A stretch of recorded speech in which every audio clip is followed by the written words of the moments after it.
What's going on, trappers? Welcome back to J-Will Trap TV.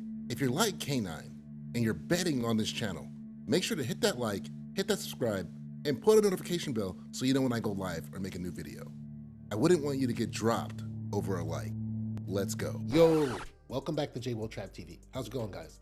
We are back with BMF Season 2, Episode 7. This episode is called Playing Both Sides of the Fence. And speaking of playing both sides of the fence, we've been checking the analytics over at J-Will Trap TV, and we notice that 80% of you guys that are watching are not actually subscribed. So make sure to hit that like, hit that subscribe, and put a notification bell so you know when I go live and make a new video. It really helps. It really helps. So just help me out, all right? Help me help you make this content better, okay? So let's get started. Let's go. So we start this episode off with a monologue from Terry, and he's telling us about Judas.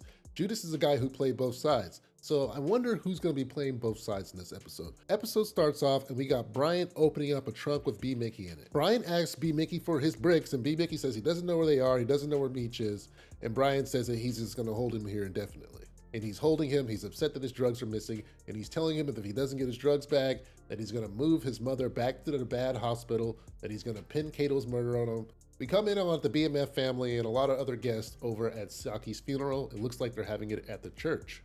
Hoop is complaining that B. Mick is not there, and it looks like Meech has not told the crew about what B. Mick did. He does tell Terry that B. Mick was wired, and he tells Terry that he sent Sterling to look for B. Mickey. Pastor Switch confronts Meech on the things that are going on in the community, the shootings, etc., without saying much or saying that, he's blaming Meech for these things. Meech takes offense to this, and he mentions the large contribution they made to the church to hold the funeral here. And Pastor Swift continues that still, no matter what contributions you're giving, the community is still kind of being hurt by some of your business, and you need to tone it down. Swift walks away and Terry makes it known that he's still concerned with the B. Mick situation. And it sounds like Meech isn't ready to cut B. Mick loose yet. He says that B. Mick did come forward and that B. Mick has been there for them since the beginning. And Terry isn't really trying to hear any of that. Meech says they have bigger fish to fry. He's worried about taking K9's Connect, and he's also worried about Lamar rampaging the streets. Brian and Jen are talking, and Brian lies to Jen and he tells her that B. Mick is in the wind when he really is kind of holding them hostage. And he also says that he doesn't know where the drugs are. Stimmy the evidence guy comes up and he says that he can only stall the evidence inspection for one more day. This leads Brian and Jen to say that they're going to go out and look for the drugs. Back at the funeral, Meech delivers a toast to Saki. Brian shows up and he interrupts his toast. He starts to confront Meech about the drugs, and Swift comes in to try to mediate the situation. Meech tells Brian he doesn't know where the drugs are when he took them, of course, and he also tells Brian to go ask his bitch, and he's not referring to Veronica Jen, he's referring to B. Mickey. Brian knows that he's beat here, and he throws his cigarette into the wine offering to kind of spoil the punch. It's really disrespectful, and he leaves. Swift tells Veronica Jen to keep an eye on him. We switch to Meech at Lori's house, and he's talking to her, and he's saying that he's a little shook up by everything that's going on the streets, and that he only feels safe with her. We switch to the Flannery house, and Lucille walks in on Charles, who's sad in the bedroom. He's sitting on the couch sulking, and he says that he's sad because Terry is cashing out the car business. So he is out of a job, or out of that business that was making him money. Kind of sad, a little sad, but at the same time, Charles, you was acting like that was your business, and look who cashed it out. Lucille hears everything Charles has to say, but she says, please don't kick Terry out the same way he did Meech. And Charles says that he's not going to give up on Terry yet, and he doesn't intend to kick him out. Charles then says that he's going to pick up a late night shift, and he puts on his work clothes. And Lucille says that she is working on a new group for women that Pastor Swift asked her to start. So I can't tell, is Charles going to go out and be Raw Dog Charles, or is he really going to work? So we switch back to Brian and Jen, and now that they know that they can't kind of shake Meech down for their drugs, they're trying to think of other ways to get their drugs. Veronica Jen is saying that she doesn't want to lose her job, that she doesn't want to go out like this. Brian says that he can swap the drugs out for synthetic prescriptions and fake the coke. Brian says that he knows a guy, but it's going to cost him and Jen personally. Jen agrees to help, but she's saying that she's only going to do this because she doesn't want to lose her job. Brian says once they get the synthetic coke to Smitty, that the case will be closed. We now switch to Meech, and he's going to Mo's house. He has some gifts in tow.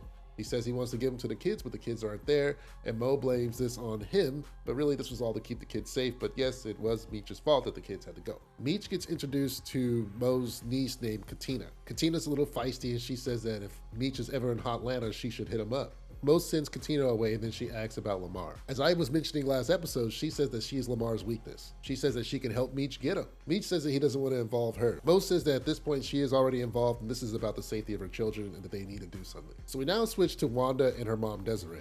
and they are meeting with someone named Miss Joanne. This seems to be some kind of Miss Cleo witch doctor kind of woman. So we now find out what Wanda was doing with Terry's personal items. She gives them to this woman, and this woman starts to take them, and she says that his belt has bad juju, and she puts it into her bag. She also is not able to perceive, I thought these guys were like fortune tellers, so, she was not able to perceive, Terry's name. She gives him Terry's necklace that says T, and she says, oh, he really likes T, but no, really it's because his name is Terry, and his nickname is T. So Wanda's kind of like guiding her. She's like, yes, oh yeah, that's right. And I'm like, oh, I don't know, this doesn't seem real. So then Desiree's on the side, and Desiree's saying, hey, is Terry in it for the long run? Is Terry really here? She's saying that Terry is a man that's not on the way in his path yet. And she tries to ask if Terry's a good provider, which Wanda replies that he is. We end the scene when she says, ladies, let me take your hands to tell you some pressing information that they both need to know. So now we switch over to K9's club. K9's throwing a party, Meech has brought some presents, and he's brought Terry along. Meech meets up with Raisin. This is the guy that was talking to Meech about K9 owing a guy named Cena $20 million. This is how Meech plans to backdoor the Connect. Raisin, it turns out, is a little hesitant to go behind K9's back at this point, but Meech says that K9 doesn't care about the Connect. Raisin says that K9 has threatened him before and that he's blood. Meech tells him that K9 says that everybody has a price, and he wants him to name his price to kind of get this thing done.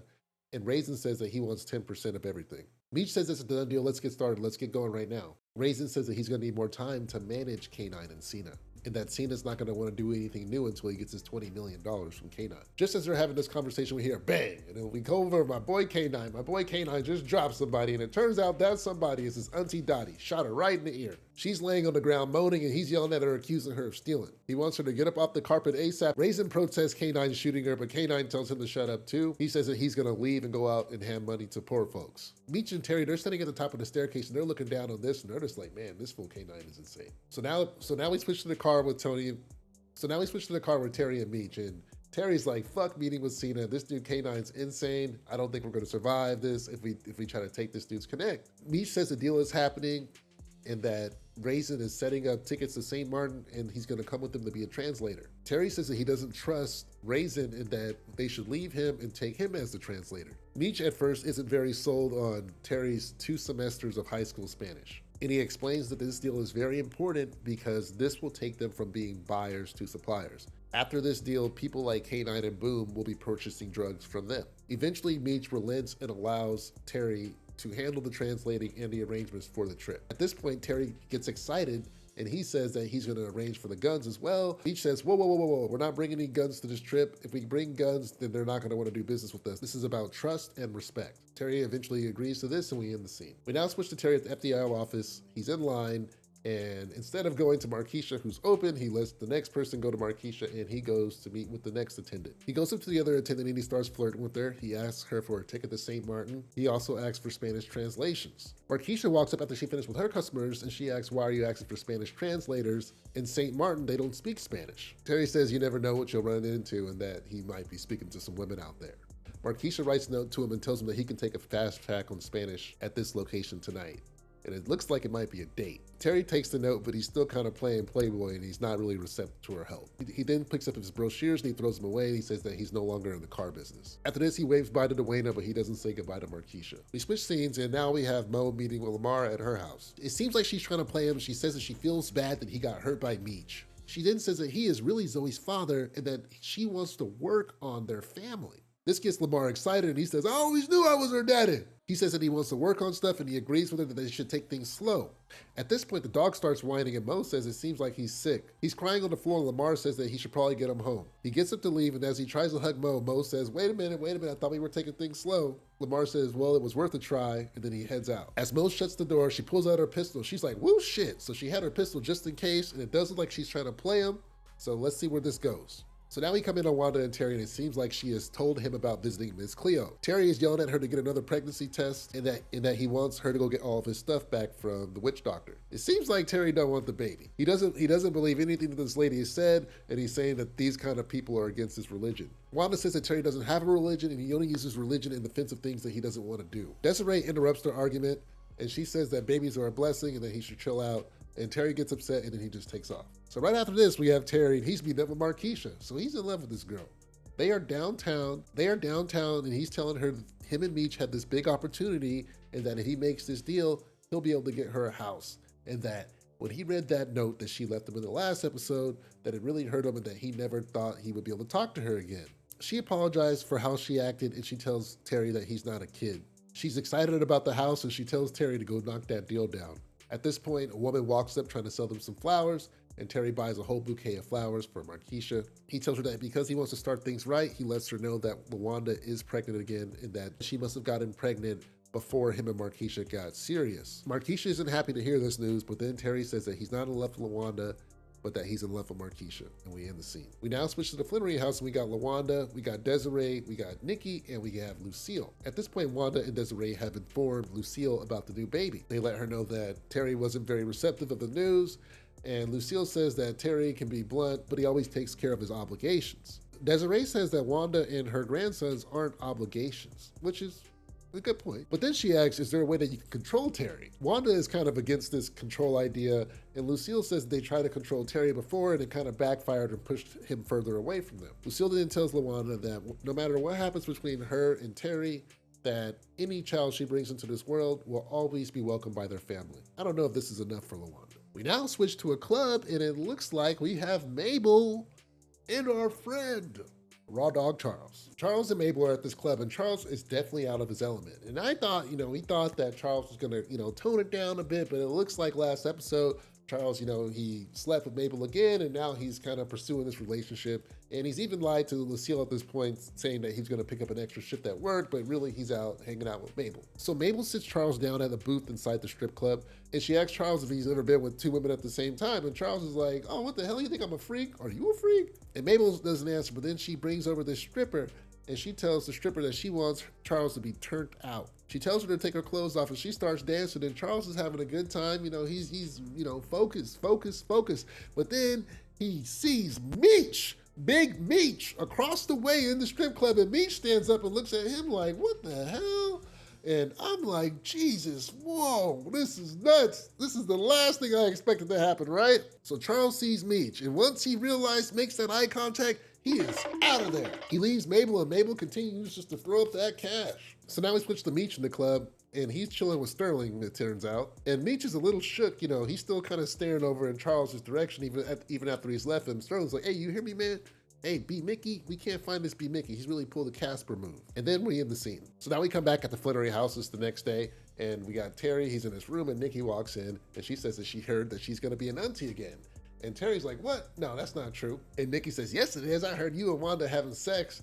And Terry is still kind of denying it. So then we get this funny scene where Terry shows Nikki how to put on a condom using one of his trophies, and he, pokes the trophy at her. And then Lucille and Charles come in, and they go like, what is going on here? And Nikki is like, hey, Terry's chasing me with this condom. And Lucille's like, oh, you better not be. And then she tells Terry that he's been really unchristian-like about the new baby news. And Terry says, yeah, they kind of caught me off guard. So now he acknowledges that he is having a new baby. Lucille and Nikki leave, and Charles hangs back, and he asks Terry if he's spoken to his brother. Now, Charles is trying to find out if Meech went and told Terry about him messing around in the club, and it turns out that Meech has not. Terry said he has not talked to Meech. So then we end the scene. So now we go to the airport, and Meech and Terry, they are suited and booted. They're getting their luggage taken care of in the front of the airport.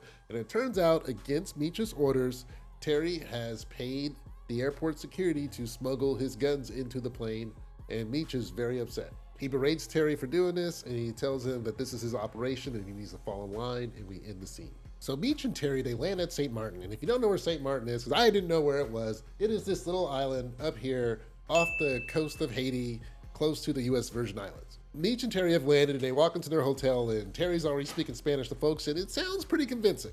Meech sees a woman that he is interested in at the bar, and he goes up to her and he starts talking to her. Next thing you know, they are making out in the hotel room, and then they're kissing on this couch, and she puts this jacket on Meech's face, and then next thing you know, she takes the jacket off, and Meech is like, what the hell? And then some dude knocks Meech out one punch. So this must be the guys they're meeting up with, and they take Meech's bags. Meech got knocked out in one punch. Meech, you got knocked out in one punch. Come on, man. We switch scenes, and we see Bryant and Jen are meeting up with Smitty to give him the synthetic coke. And while they're also in the precinct, they get a delivery with some photos of Terry and Markeisha sleeping together. So now they plan to use these photos against Terry. So we switch back to Meech and Terry in St. Martin, and Meech and Terry, they're meeting with Cena, the cartel leader. Terry starts speaking Spanish, and the Spanish is sounding really bad, it's broken, and he's throwing in some English in there, and it's not sounding so great. Cena offers Terry and Meech some cigars, and Meech, of course, takes a cigar, and Terry's like, no thank you. Meech is like, oh my God, facepalm. And at this point, Cena puts his hand on Meech's shoulder and leads him out the room, but does not take Terry, and the bodyguard stopped Terry from following Meech. So, oh my God, is something gonna happen to Terry? Let's find out. We switch scenes, and now we have Brian and Jen meeting with LaWanda and her mother Desiree. They're showing her the photos of Terry and Markeisha, and it's really sad. Wanda's really hurt. She's clenching her stomach, pregnant baby. Oh my God, Jen at this point then starts pressuring LaWanda for information.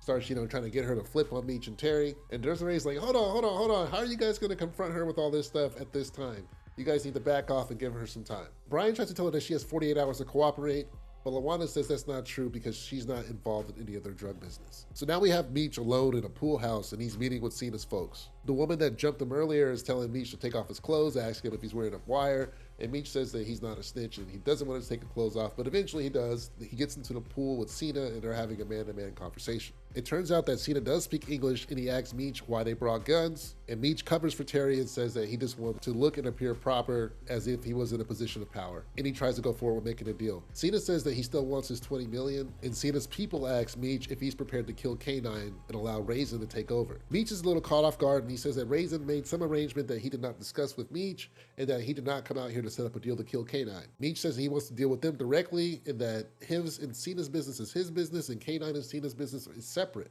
Meech says that if they can make a deal, that he is willing to take on K9's $20 million debt. And he stresses that having K9 killed can start a war, and it will make it difficult for Cena to be able to sell his product. Cena is convinced of Meech's reasoning, and he tells him that he has lost good men in drug wars and that he doesn't want to be in a position where he can't sell his product.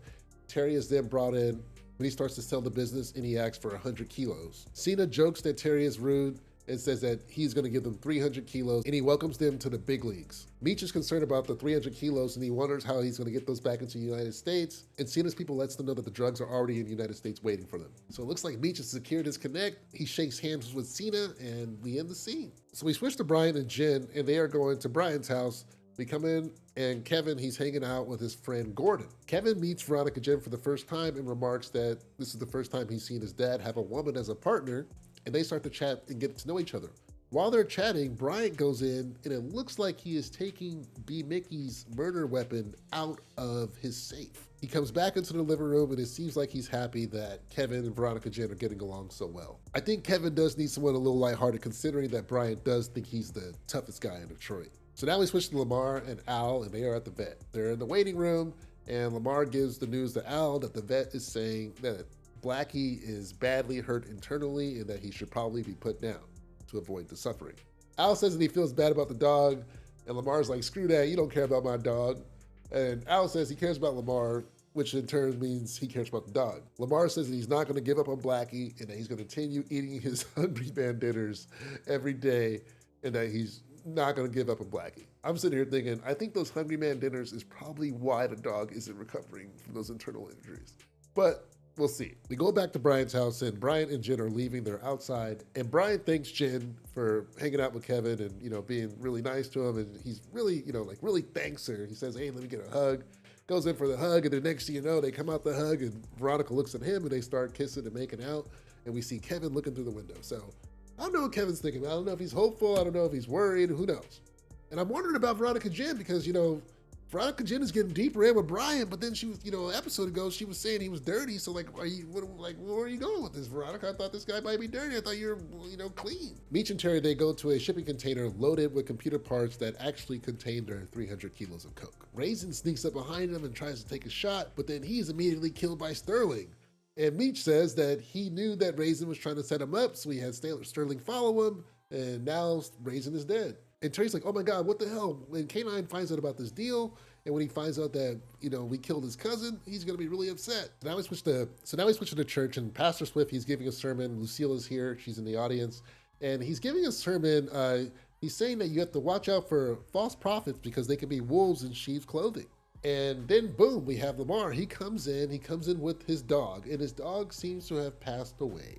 He looks at Pastor Swift, and he asks if his dog can be saved, and Pastor Swift says it looks like the time has passed for the dog already. Lamar calls up the power of God and says that Swift himself is a fraud. He causes a bit of an uproar in the church, and Lucille whispers that he is dangerous. Swift says that Lamar is in the Lord's house and that he needs to leave and that, no one's here to fight with him. Lamar says that God called him to run these streets, and Pastor Swift continues to warn him that, he's not going to repeat himself and that he needs to leave. And as Lamar keeps going, Pastor Swift walks from the podium and he pulls a strap out. And at this point, we get the best part of the episode. Let's check it out. Just know this, God called me to run these streets. Nigga, get out. Snoop Dogg. So Pastor Swift kind of lets Lamar know, hey, in no uncertain terms that, he will get dealt with, right? He needs to leave that church. And I thought it was a very nice scene from Snoop, who has been a mediator this entire series. And, he finally had to let Lamar know, hey, man, get up out my church. So now we meet up with Terry and Wanda, and Terry starts the scene off by saying, I guess that eating the cat isn't against your religion. So Terry must have been telling Wanda that he does not go down on her because that's against his religion. But he was doing it with Markeisha, and she's very upset about that.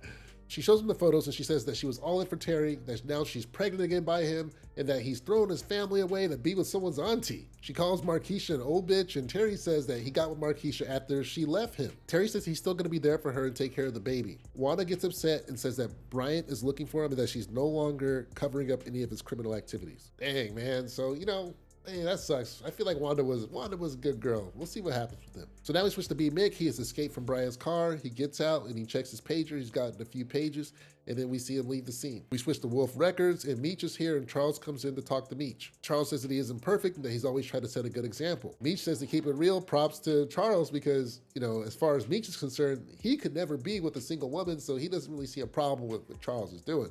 Charles says that they aren't alike, and before he can keep going, Meech cuts him off and says that he's not going to tell on him because Lucille has already dealt with enough pain from all the stuff that he's dealt with, so he doesn't want her to go through another heartbreak. We now switch scenes, and Meech, he is going to K9's place. He has Terry, and he has brought Sterling along for security.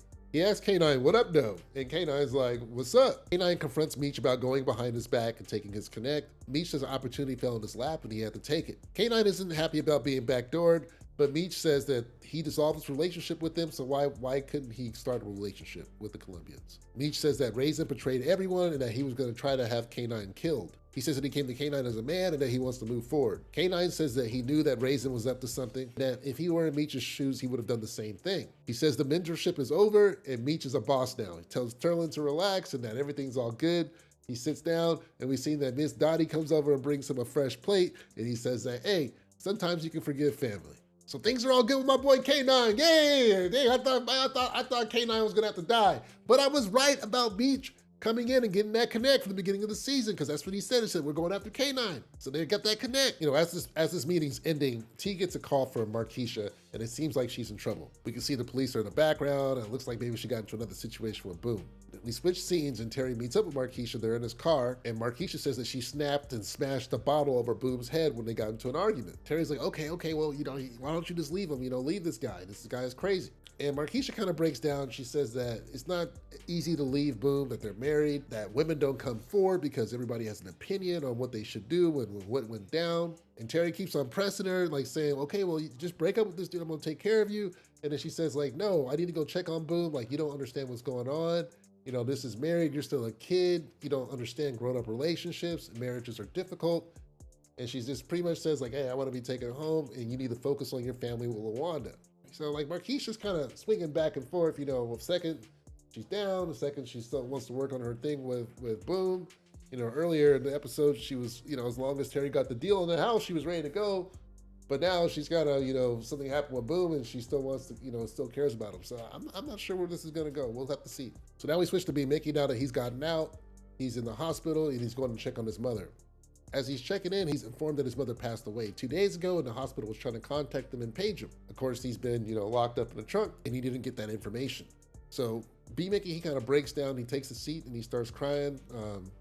It's pretty sad he lost his mother, lost all of his friends now because of this Brian thing. So episode ends here, but we're going to see where it goes, guys. And that's it for this episode. That's it for this week's episode. So it looks like we're at a good spot. I think things can only go down here. There's going to have to be some kind of new, issue that gets introduced between episode 8, 9, and 10 right now. So Meech just got his connect. Things are looking good for the most part. We'll see what happens, guys. There's still some issues with Markeisha and Terry and Wanda, but it looks like all of Meech's problems are pretty solved right now, except for Lamar.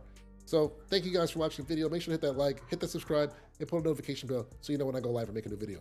All right, guys. Peace.